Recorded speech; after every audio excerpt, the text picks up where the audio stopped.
Our next speaker, Michele Miller, the daughter of Joan and David Trump, was raised at Salem and a longtime member of the Old Salem Board. Michele also did a splendid job putting together the publication Salem Evangelical Lutheran Church Cemetery.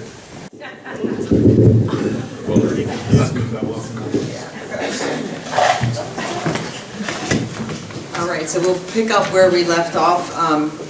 After the building was built for the new Sunday school, there was an entire two stories of space for all sorts of Sunday school activities.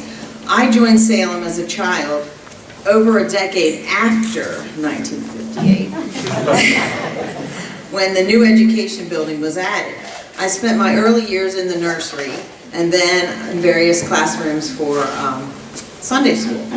According to Ed Orser's book, Salem Evangelical Lutheran Church, 125 Years of Christian Ministry, social ministry at Salem utilized the education wing for a lot of their community preschool project.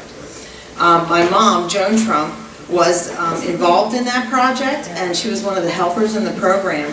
And I remember a room filled with cots of my friend Tony and Dwight from kindergarten, and we all took naps there in the afternoon. So it really was something that I was a part of and used this building in many different ways.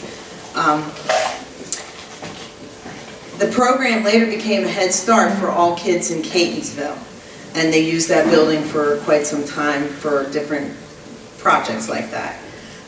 After this time, also during this time, I accompanied my mom on deliveries of Meals on Wheels, which was another social ministry project that happened at Salem.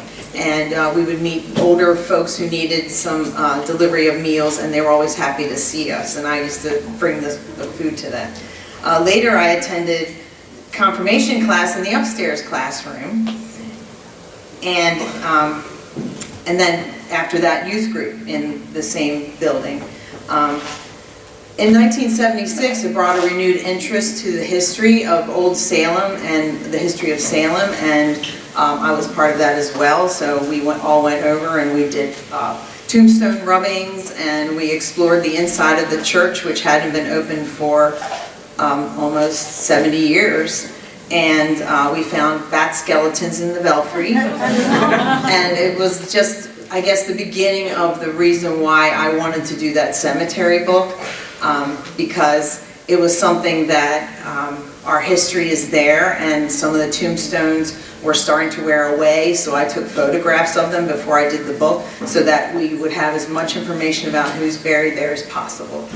So for a few years in the mid-'80s, I was actually teaching Sunday school in the same building, in the same Sunday school rooms that I was in. And in 1989, I was married at Salem, and so currently I am part of the Old Salem committee, and I'm the vice president, and we use the same building, the same upstairs classroom that I had confirmation in, to have our quarterly meetings. So I just wanted to sort of give you an idea of how that building was an integral part of my life and how it probably changed others as well. Thank you.